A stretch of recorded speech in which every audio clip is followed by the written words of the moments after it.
कुछ करे तो बुझे चिराग जलते, जिनको सुनने के लिए कई घंटों से बेताब है, उन्हें हम अनुरोध करते हैं कि हमारी प्रतीक्षा का अंत लाए।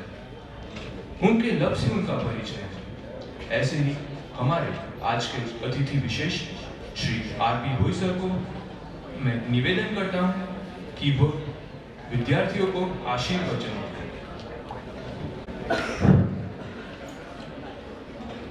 तुझे देखकर जगवाले पर यकीन नहीं क्यों कर होगा,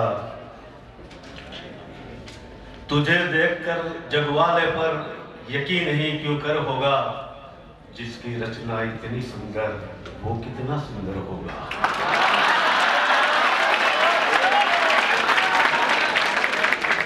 अपना रूप दिखाने को तेरे रूप में खुद ईश्वर होगा, जिसकी रचना इतनी सुंदर वो कितना सुंदर होगा। गाम आखामा वखणातो रह्यो अने फळियामां तारा भोगवातो रह्यो। गाम आखामा હું વખણાતો રહ્યો અને ફળિયામાં તારા ભોગવાતો રહ્યો। હસવું એ તો તારી આદત હતી, હું તો અમથો મનમાં મૂંઝાતો રહ્યો।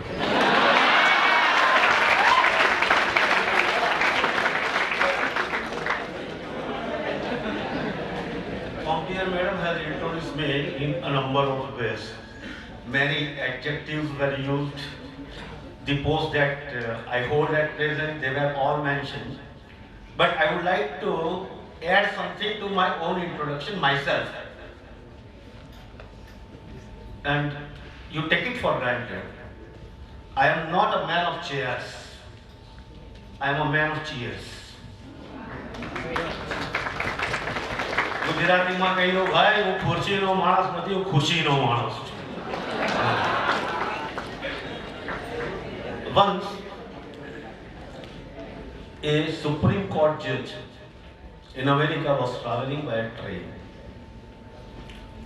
It so happened that the ticket checker entered the compartment and demanded for a ticket from the judge.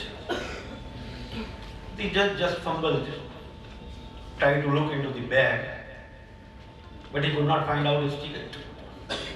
So he was a little bit puzzled. The ticket checker knew him well. He told him, "Sir, don't bother. We know you, we trust you. If not possible now, you can submit that ticket later on to our headquarters." The Supreme Court judge told him, "My friend, I am less concerned with the ticket. I am not worried about the ticket. But I want to know where I am going."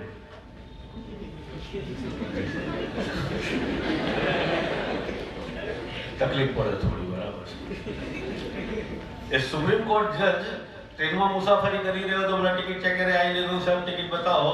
Ticket ના મળી, bag ફંફોસી એને, ticket ના મળી તો પેલા ticket ચેકરે કહ્યું કે સાહેબ ચિંતા ના કરશો, હું તમને ઓળખું છું, તમારી પર વિશ્વાસ છે, તમે ટિકિટ લીધી હશે, એમ કરો તમને હેડક્વાર્ટરમાં પછી મોકલી આપજો, ચિંતા ના કરશો।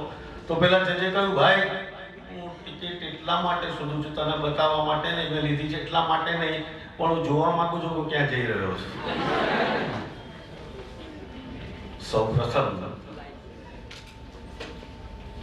ક્યાં જવું છે નક્કી કરો, ક્યાં જવું છે એટલું નક્કી કરો, અને નક્કી કર્યા પછી નક્કી કર્યું છે એટલું નક્કી કરો। જિંદગી તો પસાર થઈ જશે, બેઠા રહીશું તો જિંદગી તો ચાલતી થશે, પરંતુ ક્યાં સુધી બેસી રહેવું છે જરા નક્કી કરો। મિત્રો, વાતો ઘણી બધી છે અને કમનસીબી એ છે કે સ્કૂલ લેવલે કદાચ આપને મારો પરિચય ઓછો છે, બાકી કોલેજ લેવલે વધુ પડતું બોલવા માટે બહુ બદનામ માણસ છું અને બહુ ખાનગીમાં વાત કરી દઉં તમને, બહુ છૂટા મને તો અહીં જ્યારે કોઈ મહેમાનને અમે આમંત્રણ આપીએ છીએ કોલેજ લેવલે, ત્યારે કાર્તિકભાઈ સાહેબ પણ જાણે છે, મહેશભાઈ સાહેબ પણ જાણે છે કે એમને ક્યાંક નગદ પુરસ્કાર આપવાનો રિવાજ છે, હે ને? જે મહેમાનને બોલાય, વક્તાને બોલાવે, એમને ક્યાંક પુરસ્કાર આપવો પડે છે। મને પણ કાર્તિકભાઈ અને મહેશભાઈએ ખાનગીમાં આપી દીધો છે। પણ શાના માટે આપ્યો છે ખબર છે? બોય સાહેબ, પૈસા જોઈતા હોય તો લઈ લો, પણ બોલશો નહીં. એટલી ધાક છે મારી કે ના બોલવાના પૈસા આપવા લોકો તૈયાર થઈ ગયા છે. પણ હું એ રીતે નિયંત્રણ બહારનો માણસ છું, કારણ કે મારે તો મારા વિદ્યાર્થીઓની ખુશી જોઈએ, અને હું જ્યારે મારી જાતને ખુશીના માણસ તરીકે ઓળખાવતો હોઉં અને હું બોલતો હોઉં અને આ વિદ્યાર્થીઓ ખખડે નહીં તો મને એમને એમાં ક્યાંક શારીરિક ક્ષતિ હોય એવો અહેસાસ થાય. અને હું બોલું નહીં ને ખખડે નહીં તો મહેરબાની કરીને આ હોલ છોડ્યા પછી પહેલામાં પહેલું ચેકઅપ કરાવી લેજો. ત્રણ મિત્રો, since I am addressing the students of English medium, I would like to talk to you in English also. Once three friends they were trying to define the word success. You know, success is a very controversial term. Every man has his own different definition. You may be having your opinion about success. So once three friends were discussing the term success, one of them said that if I am summoned by the President of India, that will be my success. The second one said, no, it is not. It cannot be identified as success. If I am summoned by the President, I am sitting in front of him and there is a hotline call. If the President doesn't receive that call in my presence, that will be my success.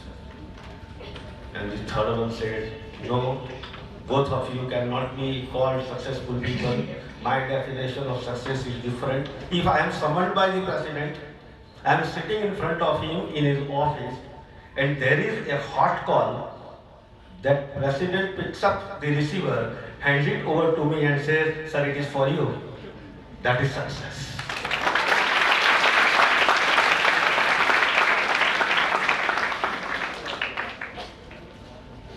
Card વાંચતો તો ત્યારે ક્યાંક પેલો fun શબ્દ વાંચ્યો, મને આનંદ થયો. બાકી વિદાય સમારંભ એક ગમગીન પ્રસંગ છે. આપણા ધર્મશાસ્ત્રોમાં જો સૌથી ગંભીર અને ગમગીન વિદાય પ્રસંગ યાદ દેવડાવું તો આપ સૌ જાણો છો કે આપણા ધર્મગ્રંથોમાં સૌથી મહાન મૈત્રી જે દંતકથારૂપ ગણાય એવી મૈત્રી સંભવિત બની હતી માત્ર કૃષ્ણ અને સુદામા વચ્ચે.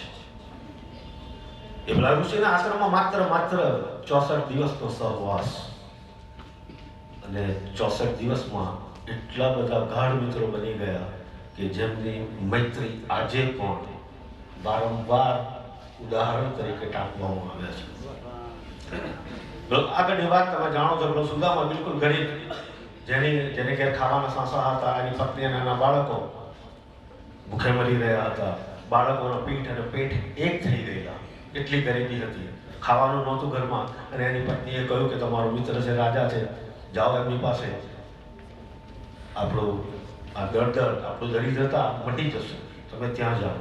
અને જાણીતી વાત છે, વાતમાં બહુ પડવા માંગતો નથી, પેલો મુઠ્ઠી પર તાંદૂળ લઈ અને પેલો સુદામા વાટે પડ્યો અને કૃષ્ણના ત્યાં પહોંચ્યો. કૃષ્ણએ એનું સ્વાગત કર્યું. ઘણું બધું વર્ણન છે, આપણે નથી પડતા અત્યારે એમાં, પરંતુ પોતાના જે કંઈ અલંકારો હતા, આભૂષણો હતા, પોતાનો જે પરિવેશ હતો એ બધું સુદામાને પહેરાવ્યું. અને રાજા સાથે રહેતો હોય તો એ પણ રાજા લાગવો જોઈએ એવું કૃષ્ણ માનતા, એટલે કૃષ્ણએ એ પ્રમાણે એમને રાખ્યા. કૃષ્ણ જ્યારે જમવા બેસે ત્યારે ભાઈ 56 ભોગ હોય, અને 56માંથી એક ભોગ ઓછો હોય તો જમે નહીં. કૃષ્ણની વાત કરી રહ્યો છું, સ્વાભાવિક છે. સુદામા સામે બેઠા હોય, પેલો કોળિયો મોઢામાં લે અને પોતાનું ઘર યાદ આવે, પેલી ગરીબી યાદ આવે, પોતાના બાળકો ટળવટ થતા એ યાદ આવે. કોળિયો ગળેથી નીચે ઉતરે નહીં, પણ સુદામા એની પાસે કંઈ માગી શકે એમ નહોતા, કારણ કે ભારતનો બ્રાહ્મણ હતો. એ માનતો કે હું ભારતનો બ્રાહ્મણ, અયાચક બ્રાહ્મણ, મરું પણ માગવું નહીં, એ એની ટેક હતી. અને કૃષ્ણ પણ ટેક લઈને બેઠેલો, આ ડોસો માગે નહીં તો એને કશું આલવું નહીં, જ્યાં સુધી માગશે નહીં ત્યાં સુધી હું એને આપીશ નહીં. બન્યું એવું કે સુદામાએ માગ્યું નહીં અને કૃષ્ણે આલ્યું નહીં. થોડા દિવસો થયા, સુદામા થોડા નિરાશ થયા કે હવે આપણને અહીંથી ક્યાંય મળે એવું નથી, એટલે નીકળી પડ્યા ઘેર જવા. કૃષ્ણ એમને વિદાય આપવા માટે ગયા છે. મારો ભાર આ દ્રશ્ય ઉપર છે મિત્રો. વિદાય સમારંભ એટલે માત્ર આપણે પ્રવચનો આપીને ક્યાંક ઇનામ વિતરણ કરીને અટકી જાય છે. વિદાય તો અંતરની ભાવના છે અને જ્યાં સુધી અંદરથી ના આવે ત્યાં સુધી ક્યાંય કોઈ અસર નથી થવાની.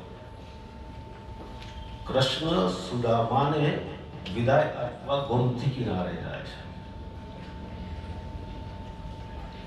આ ભીખમંગા જેવા એક મિત્રને કૃષ્ણ ત્યાં વિદાય આપતી વખતે એનો ચરણ સ્પર્શ કરે છે. બહુ બહુ મહાન દ્રશ્ય આ દેશનું. કૃષ્ણ સુદામાના ચરણ સ્પર્શ કરે છે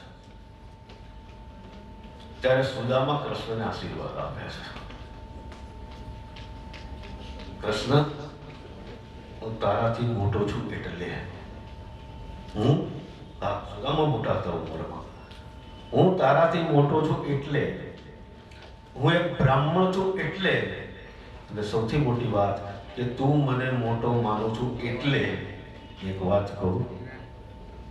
કૃષ્ણને સુદામાએ કર્મમાં કહ્યું, શરીર સાચવજે.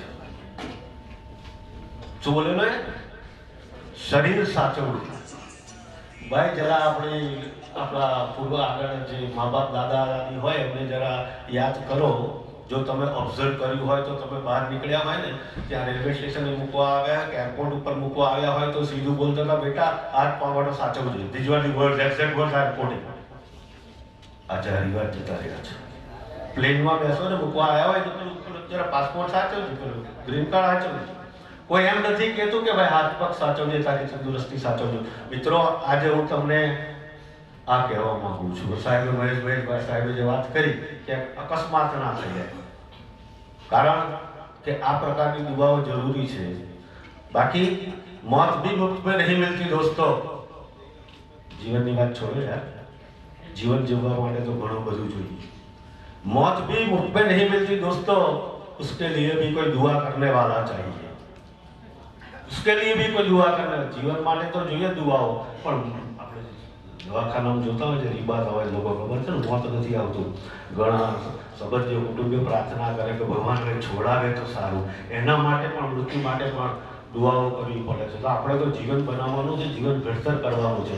એના માટે આશીર્વાદ જરૂરી છે, એમાં કોઈ શંકા નહીં. અને તમે સૌ આજે નસીબદાર છો કે આટલા બધા મહાનુભાવોના આશીર્વાદ તમને સાંભળ્યા છે અને તમારી પ્રગતિ કોઈ રોકી શકે એમ નથી. હમણાં વિષયની વાત નીકળી હતી. હું એક વાત કાયમ કહેતો હું છું મિત્રો કે વિષય ઘણી વાર લાદી દેવામાં આવે છે, ઠોકી બેસાડવામાં આવે છે આ કુમળા માણસ ઉપર. વિદ્યાર્થીને બાળકને એમાં રસ ના હોય છતાં પણ મા બાપ ક્યાંક દેખાદેખી સાયન્સમાં જ આ વિષય છે. ખૂબ ધ્યાન દોરવા માંગુ છું જો વાલીઓ બધા ઉપસ્થિત હોય તો. અમારા એક મિત્ર હતા, મારા ફાધરના મિત્ર હતા. પર્સનલ વાતો કરવાની મને આદત નથી, પણ ઘટના જાણવા જેવી છે કે શું ઘટે છે. એ પોલીસમાં હતા, પોલીસ ઓફિસર હતા. ખાધા પીધે બિલકુલ સુખી, પૈસાની કોઈ ચિંતા નહોતી. એમણે એક મોટા પુત્ર, 3 પુત્રો હતા, એમાંથી એકને ડોક્ટર બનાવી દીધો, બીજાને એન્જિનિયર બનાવી દીધો અને ત્રીજો મારી પાસે ભણવા આવતો હતો. હવે એના માણસથી હું પરિચિત હતો, એની રુચિ જરા જુદી હતી અને રસ જરા જુદા હતા. એને મેથ્સ સાયન્સ ફિઝિક્સમાં રસ નહીં, એ ભણવાનો તો માંગતો એ લાઈનમાં. છતાં પણ એ વારંવાર કહેતો હતો મારા પપ્પા એક મોટા ડોક્ટર બનાવ્યો, બીજાને એન્જિનિયર બનાવ્યો, મને પણ મેડિકલ કે એન્જિનિયરિંગમાં મૂકવાનું કહે છે. સાહેબ મને સાયન્સમાં રસ નથી, છતાં ભણવું પડે છે. હું બધું સમજી શકતો હતો, but since he was forced by the parents and he was helpless, he could not go against the wish and will of the parents. બન્યું એવું કે થોડા વર્ષો પછી લેંગો ચોખ્ખો પહેરેલો અને ખભે થેલો લટકતો અને મને બસ સ્ટેન્ડે ભેગો થઈ ગયો. શું બેટા શું કરસ તું? તો કે સાહેબ હું શિક્ષક બની ગયો. મને આઘાત લાગ્યો કે એના બંને ભાઈઓ ડોક્ટર એન્જિનિયર હતા, એના ફાધર એને ડોક્ટર એન્જિનિયર બનાવવા માંગતા હતા ને આવો આ માસ્ટર કેમ નો બની ગયો. મેં કહ્યું આ કેવી રીતે બન્યું? એનો જવાબ સાંભળવા જેવો છે અને શક્ય હોય તો લખી રાખવા જેવો છે. સાહેબ હું બચી ગયો. I am exact quoting the words of a student who expresses grief in this way. જેણે પોતાની વ્યથા માત્ર 2 વાક્યોમાં ઠાલી, સાહેબ હું બચી ગયો. મેં કહ્યું કેમ? કે મારા બાપા મરી ગયા.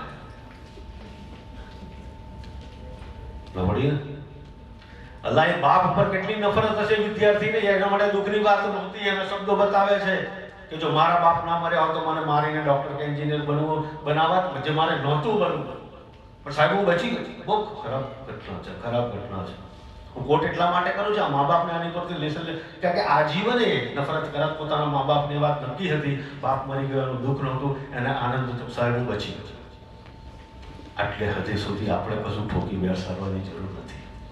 પણ ઘણી વાર જોયું છે કે રુચિ વિરુદ્ધ જ્યારે કશું કરવામાં આવે ત્યારે બાળક પડવો પોકારે છે. એમાં કોઈ શંકા નથી. અહીંયા આગળ ઘણા ઉપસ્થિત હશે અને કમનસીબી એ હશે કે હરિભરીની વાત નહીં કરી શકતા હોય. ક્યાંક બે આંખોની શરમ નડતી હશે, ક્યાંક સમાજની બીક હશે, કુટુંબીજનોની બીક હશે, ક્યાંક કોમ્પિટિશન હશે, બીજાના જેવું આપણે કરવું છે. ફરી કહી દઉં, you are the one and only one creation of God. You are a unique personality in the world.